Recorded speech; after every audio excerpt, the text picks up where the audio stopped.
జగన్మోహన్ రెడ్డి గారు అనేక రకాలైనటువంటి అంశాల మీద నేను మాట్లాడారు. ఎస్పెషల్లీ లిక్కర్ స్కామ్కి సంబంధించి అసలు నేను కాదు లిక్కర్ స్కామ్కి సంబంధించి ప్రధాన నిందితుడు చంద్రబాబు నాయుడు హయాంలోనే జరిగింది అని చెప్పేసి మరి 2019 నుంచి 24 వరకు అధికారంలో ఉన్నటువంటి జగన్మోహన్ రెడ్డి గారు మరి చంద్రబాబు నాయుడు హయాంలో స్కామ్ జరిగితే ఎందుకు వదిలేశారు అనేది అర్థం కానటువంటి పరిస్థితి. సో ఏంటి అసలు ఏం చెప్పాలనుకుంటున్నారు ఆయన, ఏమి ప్రజలకు మెసేజ్ ఇవ్వాలనుకుంటున్నారో కూడా సరైనటువంటి క్లారిటీ లేకుండా పోయినటువంటి సిచ్యువేషన్. అసలు నా దగ్గర డబ్బులు లేవు అని చెప్పడం అనేది ఇప్పుడు అందరిలో కూడా ఒక రకమైనటువంటి చర్చకు దారి తీసినటువంటి సిచ్యువేషన్ కనిపిస్తుంది. చిన్నపరెడ్డి గారితో మాట. గుడ్ మార్నింగ్ చిన్నపరెడ్డి గారు.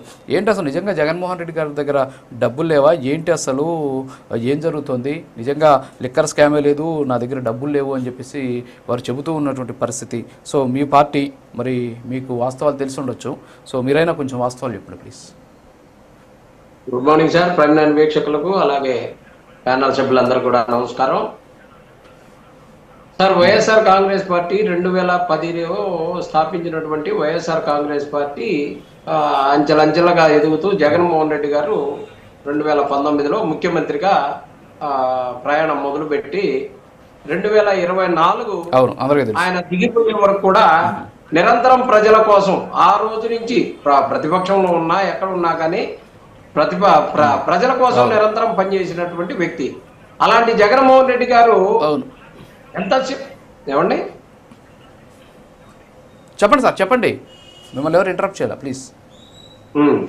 అలాంటి జగన్మోహన్ రెడ్డి గారు ఉన్న ఆదాయాన్నంతా కూడా ఆయన పార్టీని నడపడం కోసం చేసుకుంటా వచ్చినటువంటి పరిస్థితుల్లో నిజంగా కూడా వైఎస్ఆర్ కాంగ్రెస్ పార్టీ ఆర్థికంగా దెబ్బతిన్నటువంటి పరిస్థితి, ఆర్థికంగా వనరులు లేనటువంటి పరిస్థితి. నిజంగానే ఇందాక మీరు చెప్తూ జగన్మోహన్ రెడ్డి గారు అబద్ధాలు ఆడారు అని చెప్పేసి మీరు మాట్లాడుతూ ఉన్నారు. 2024 సంబంధించినటువంటి ఎన్నికల కమిషన్ కి వైఎస్ఆర్ కాంగ్రెస్ పార్టీ చిన్నపరెడ్డి గారు నేను అబద్ధాలు మాట్లాడుతున్నారు అన్నారు కాదండి, ఆయన ఏం చెప్పారు దాంట్లో వాస్తవం ఎంత అబద్ధం ఎంత తెలుసుకోవాలన్నా నేను అబద్ధం అన్నారు. మీరు కావాలంటే వినండి, జగన్మోహన్ రెడ్డి గారు అబద్ధాలు ఆడుతూ ఉన్నారు కానీ అదిగో పక్కన స్క్రోల్ చేస్తున్నాం చూడండి అని చెప్పేసి మీరు ఇదే మాట మాట్లాడారు, కావాలంటే వినండి. సరే ఏది ఏమైనప్పుడు కూడా అందులో చూపించినవన్నీ కూడా అకౌంట్ వాస్తవాలే. వాటన్నిటికి సంబంధించి కూడా 2024 ఎలక్షన్లో అధికారికంగా మా దగ్గర ఉన్నటువంటి డబ్బుని మా ఎలక్షన్ కమిషన్ ఏదైతే అవకాశం ఇచ్చిందో అంతవరకు పెట్టడానికి ఇచ్చినటువంటి దానికి వాడిన మాట వాస్తవమే. ఇందులో ఏం తప్పులు లేవు. లేకపోతే మీరున్నది ఏదో ఎక్కడి నుంచో తీసుకొచ్చి ప్రత్యేకంగా ప్రజలకి చూపించినటువంటి పరిస్థితి కీర్తన గారు చూపిస్తూ అదిగో దాని మీద కనపడతా ఉంది కదా, అన్ని వాస్తవాలే కదా అని చెప్పేసి చెప్తున్నారు. వాస్తవాలే అవన్నీ. రాజకీయ పార్టీలో తెలుగుదేశానికి సంబంధించి ఆంధ్రప్రదేశ్ లో కాదు భారతదేశంలోనే అతిపెద్ద ఫండ్ ఉన్నదనేది అందరికీ వేల కోట్ల రూపాయలు ఉన్నాయనేది అందరికీ తెలిసిన మాట వాస్తవమే. జనసేనకి సంబంధించి చంద్రబాబు చెప్పలేదు కదా నా దగ్గర డబ్బులు లేవు అని ఉంటే అప్పుడు చంద్రబాబు నాయుడు వదలం మనం. చంద్రబాబు నాయుడు బయటకు వచ్చి నా దగ్గర పార్టీ నడపడానికి డబ్బులు లేవు అని ఆయన కానీ చెప్పినట్టే ఖచ్చితంగా మనం చంద్రబాబు నాయుడిని ఖచ్చితంగా అడుగుంటాం, ఏందయ్యా ఇంత సంపాదించావు, మీరు చెప్పినట్టు 2 ఎకరాల నుంచి ఇన్ని కోట్లు వచ్చినాయి కదా మరి ఎక్కడికి పోయిందని. ఆయన చెప్పట్లేదు కదా నా దగ్గర డబ్బులు లేవు పార్టీ నడపడానికి, ఆయన చెప్పట్లా. జగన్మోహన్ రెడ్డి గారు చెప్పారు కాబట్టి జగన్మోహన్ రెడ్డి గారి గురించి మాట్లాడుతున్నాం, ముందు ఆయన గురించి మాట్లాడండి. నిజంగా అలాంటి సిచ్యువేషన్ ఉందా? మీరైతే దగ్గరగా చూస్తుంటారు, బహుశా మీరు అధికార ప్రతినిధి కాబట్టి. సో మీరు వాస్తవం చెప్పండి అని అడుగుతున్నా అంతే. అదే సార్ నేను చెప్తా ఉంది, దానికి చెప్పే దిశగానే నేను మాట్లాడుతూ రాజకీయ పార్టీలకి విరాళాలుగా వచ్చేటటువంటి వ్యవస్థ గురించి కూడా ఒక మాట టచ్ చేశాను, అంతేగాని వైఎస్ఆర్ కాంగ్రెస్ పార్టీ గురించి చెప్పలేక కాదు. వైఎస్ఆర్ కాంగ్రెస్ పార్టీకి సంబంధించి ఇవన్నీ కూడా అధికారికంగా వచ్చినటువంటి డబ్బులే ఎన్నికల కమిషన్ కి మేము ఇచ్చినటువంటి అఫిడవిట్, వాటికి సంబంధించినటువంటి సమాచారమే మీరు ఇచ్చారు.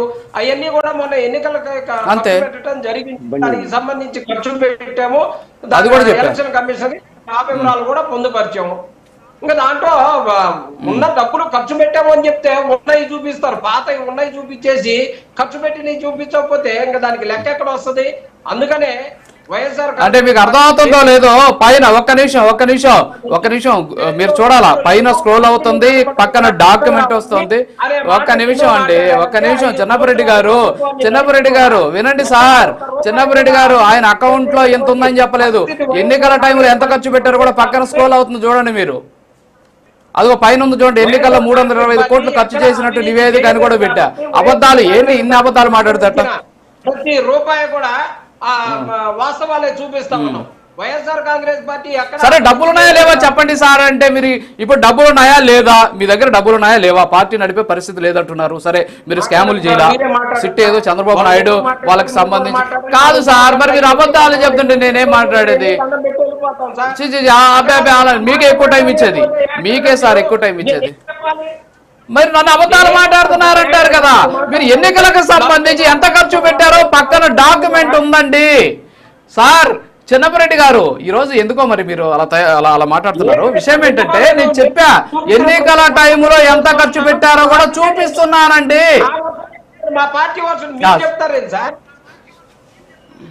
చెప్పండి మీ పార్టీ వర్షం కాదు నన్ను అన్నారు అది కూడా చూపించుంటే బాగుండేది అని అది కూడా చూపిస్తుందా అది చూడండి మీరు పక్కన కనిపిస్తుంది ఎంత ఖర్చు పెట్టారో ఎలక్షన్స్ లో కూడా కనబడతా ఉంది సార్ అందులో ఖర్చులు అది మీరు చెప్పారు కదా అది కూడా మాట్లాడు ఎస్ చెప్పండి పార్టీకి లబ్ధి చేయడం కోసం మాట్లాడే విధంగా మాట్లాడుతూ మా నోరు కట్టేయాలని చూస్తే నన్ను ఒక మాట్లాడినిచ్చారు ఇప్పుడు నిమిషాలు అవుతుంది అయ్యే మీ నోరు ఎవరు కట్టేస్తారండి మీరు అన్న మాటకి ఆన్సర్ కూడా చెప్పొద్దా నేను మీరు మాట్లాడుతూ ఉంటే నేను ఇంకా కూర్చోండాలా సార్ మీరు కూడా మీ టైం అయిపోయినా సరే మాట్లాడండి సరే పార్టీకి డబ్బులు ఉన్నాయా లేవా లిక్కర్ స్కామ్ జరిగిందా లేదా అది కావాలి అరే బాబు ఏందన్నా ఇలా మాట్లాడుతున్నారు ఈ రోజు కానీ మాట్లాడండి సార్ సైలెంట్ గా ఉన్నాను 221 కోట్ల రూపాయలు వైఎస్ఆర్ కాంగ్రెస్ పార్టీకి సంబంధించి పార్టీకి విరాళాలుగా ఉన్నటువంటి మాట వాస్తవం దానికి సంబంధించి మీరు చూపించిన విధంగా అవి ఖర్చు పెట్టిన మాట వాస్తవం ఆ స్క్రీన్ మీద మీరు చూపిస్తున్నట్టుగా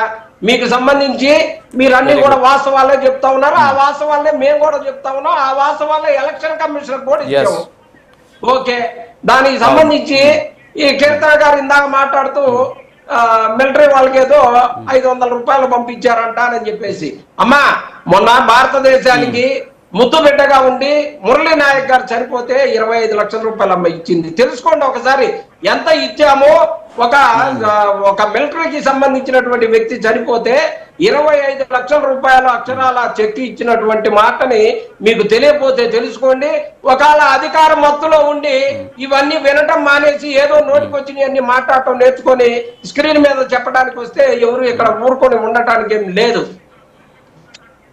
అలాగే వైఎస్ జగన్మోహన్ రెడ్డి గారు లిక్కర్ స్కామ్ కి సంబంధించి మాట్లాడినటువంటి మాటలన్నీ కూడా మనం చూసాం వైఎస్ఆర్ కాంగ్రెస్ పార్టీ డిజిటల్ జగన్మోహన్ రెడ్డి గారు ముఖ్యమంత్రిగా ఉన్నప్పుడు డిజిటల్ ట్రాన్సాక్షన్స్ అలౌ చేయలేదు అని చెప్పేసి చెప్తా ఉన్నారు సార్ ప్రభుత్వంలో డబ్బులు అన్ని కూడా డిజిటల్ ట్రాన్సాక్షన్ తోటే జరగవు సార్ కస్టమర్ గా ఎలక్ట్రిసిటీ బిల్లు కట్టడానికి నేను వస్తే కరెంటు బిల్లు కట్టడానికి వెళ్తే నేను డబ్బులు కడతాను లేకపోతే ఏటీఎం ద్వారా కడతాను లేకపోతే ఫోన్ పే గూగుల్ ద్వారా పే చేస్తాను ఎలా అయినా చేస్తాం ఎలా చేయాలి అనేది ఏం లేదు అంతిమంగా డబ్బులు కట్టామా లేదా అనేది ఉంటుంది కానీ దానికి డిజిటల్ ట్రాన్సాక్షన్స్ జరగాలి అనేది దానికి ఏమన్నా రూల్ ఉందా లేకపోతే అందరికి ఈ భారతదేశం డిజిటల్ ట్రాన్సాక్షన్స్ కూడా జరిగితే బాగుంటుంది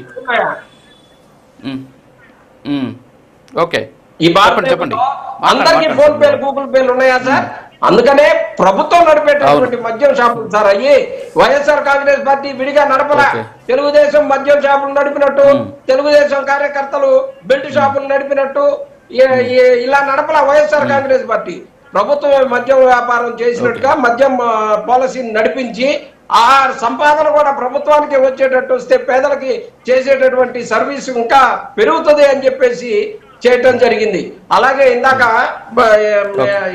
మన లక్ష్మణ్ రెడ్డి గారి గురించి మాట్లాడుతూ ఉన్నారు రామ్మోహన్ రావు గారు లక్ష్మణ్ రెడ్డి గారు వైఎస్ఆర్ కాంగ్రెస్ పార్టీకి చెందినటువంటి వ్యక్తి కాదండి లక్ష్మణ్ రెడ్డి గారు సామాజిక కార్యక్రమాల మీద వాటి మీద ఇటు మీద చేస్తూ ఉంటే ఆయన్ని గుర్తించి ఆయనకి లిక్కర్ దానికి సంబంధించి చైర్మన్ గా ఇవ్వటం జరిగింది ఆయన మా ఇంటి వెనకాలనే ఉంటాడు మా ఇంటి వెనకాలనే నాకు అన్ని విషయాలు తెలుసు ఆయన నిజాయితీగా ఉన్నాడు అని చెప్పేసి ఆయనకు సంబంధించినటువంటి ఎవరైతే పార్టీకి సంబంధం లేనటువంటి వ్యక్తికి ఇచ్చినటువంటి పరిస్థితిలో 3 సంవత్సరాలు ఆయన మెదలకుండా ఉన్న తర్వాత 3 సంవత్సరాల తర్వాత నాకేమి ఇవ్వలేదు ఏది రెన్యువల్ కూడా చేసాం మళ్ళీ 2 సార్లు ఎందుకని మొదటి రోజే ఈ ఎక్కడ కూడా పేద ప్రజలకు సంబంధించి అవేర్నెస్ కార్యక్రమానికి సంబంధించి కానీ ఫండ్ ఇవ్వట్లేదు అన్నది ఎందుకని మొదటి రోజే పోలే రెండోసారి మళ్ళీ రెన్యువల్ ఎందుకు తీసుకున్నారు సార్ ఆయన మళ్ళీ మూడోసారి రెన్యువల్ చేయలేదని వెళ్ళిపోయాడు మా పార్టీ మనిషి ఆయన, మా పార్టీకి ఏమైనా సేవ చేశాడా? ఏదో సామాజిక కార్యక్రమాలు చేస్తా ఉన్నాడు, ఏదన్నా ఆ ప్రజలకు ఉపయోగపడి చేస్తాడని చెప్పేసి పెడితే ఆయన వెళ్ళిపోతా, ఆయన దుమ్ము పోతే ఆ దుమ్ము అంతా మళ్ళీ మాకు రుద్దుతారు. అక్కడ రామారావు గారు, నాకు అన్ని విషయాలు తెలుసు, దాని గురించి ఆయన గురించి నాకు తెలుసు. ఆయన చేసినటువంటి కార్యక్రమాలకు మేము కూడా పాల్గొన్నాం, మాకు తెలుసు. అలాంటి వాళ్ళ గురించి మళ్ళీ మాట్లాడి దాని గురించి మళ్ళీ మాట్లాడితే ఏం మాట్లాడతాం సార్ ఆయన? సమాధానం చెప్పాలి.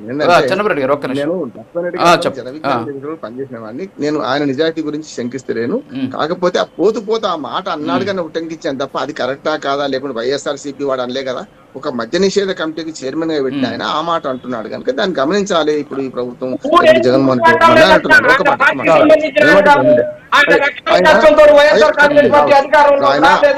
ఒకసారి రెన్యువల్ చేసిన తర్వాత రెండోసారి రెన్యువల్కి మెదలకుండా ఎందుకున్నాడు, మూడోసారి రెన్యువల్ అప్పుడు ఎందుకు మాట్లాడాడు? నేను కూడా అడుగుతా, ఆయనే స్వయంగా మీరు అడగండి అంటున్నాడు. ఒక మాట చెప్తున్నాను, అట్లాగే చెప్పిన తర్వాత టైం అవుతుంది, మిగతా కూడా నేను టైం ఇవ్వాలి కాబట్టి మీరు సాగినంత కాలం నా అంత వాళ్ళు లేరని వాళ్ళు సాగకపోతే చతికిల పడతారా? లేకుంటే మీ వాళ్ళని పక్క ఇప్పుడు మాట్లాడేది మా తెలుగుదేశం వాళ్ళు కాదు కదా, జనసేన వాళ్ళు కాదు కదా, మీ పార్టీ వాళ్ళే కదా. జగన్ మన సాయిరెడ్డి గారు మీ పార్టీ కాదు, అవునా కాదా? సాయిరెడ్డి గారు చెప్తున్నారు లిక్కర్ స్కామ్ జరిగే ముందు 3 నెలల నేను కూడా ఉన్నాను. కానీ చంద్రబాబుకి లొంగిపోయినటువంటి వ్యక్తి అంటారు. కానీ ఒక్క నిమిషం సార్, ఒక్క నిమిషం రామ్మోహన్ రావు గారు, దుర్గాప్రసాద్ గారు టైం అవుతుంది. ఒక్క నిమిషం సార్, నాకు టైం అయిపోతుంది. ప్లీజ్ టైం లేదు, ఒక్క నిమిషం ఆగండి ప్లీజ్. సార్ నెల్లూరు దుర్గాప్రసాద్ గారు ఒక్క నిమిషం. సార్ చిన్నపరెడ్డి, నెల్లూరు దుర్గాప్రసాద్ గారు గుడ్ మార్నింగ్.